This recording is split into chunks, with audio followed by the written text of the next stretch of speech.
हम टैक्स भी देते हैं 3.25 लाख रुपया महीना, लेकिन वो कोई कहेगा कि आपको, लेकिन जो मिलता है उसकी सब चर्चा करते हैं कि आपको तो 5 लाख मिलता है।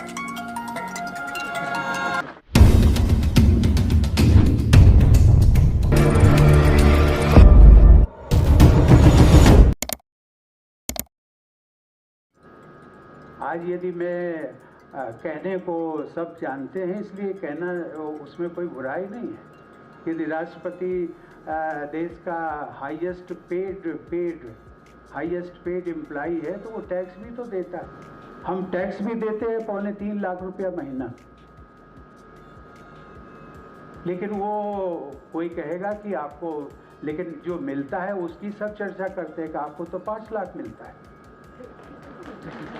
कि उसमें से हर महीने 3.25 लाख निकल जाता है।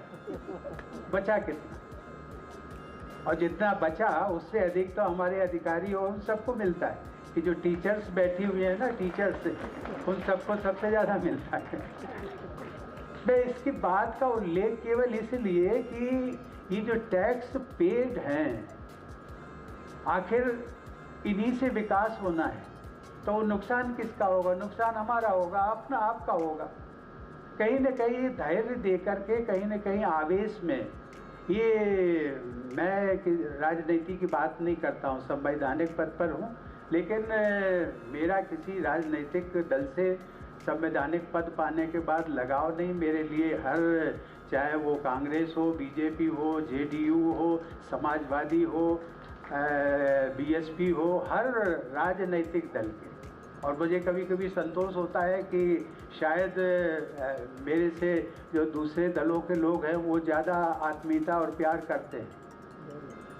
मैं इस बात का केवल उल्लेख इसलिए किया कि राजनीतिक दल आते हैं, विकास की बात करते हैं, सब कुछ करते हैं, अपने उसमें उनका स्वार्थ भी होता है, देश क्षेत्र का भी स्वार्थ है, आपका भी स्वार्थ है, देश का भी स्वार्थ है, लेकिन कम से कम आप तो उस स्वार्थ से ऊपर उठे। आप ऊपर उठेंगे, सोच समझ करके आप वोट करते हैं, और ठीक से जो वोट करते हैं।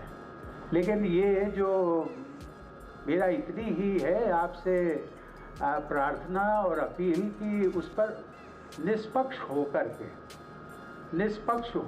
के कौन क्या कह रहा है, ये जो समझदारी, मैं जब नागरिकता की बात कर रहा था, नागरिक की बात कर रहा था, तो मेरी आप सबसे अपील यही है कि आप समझदार और जागरूक नागरिक बने।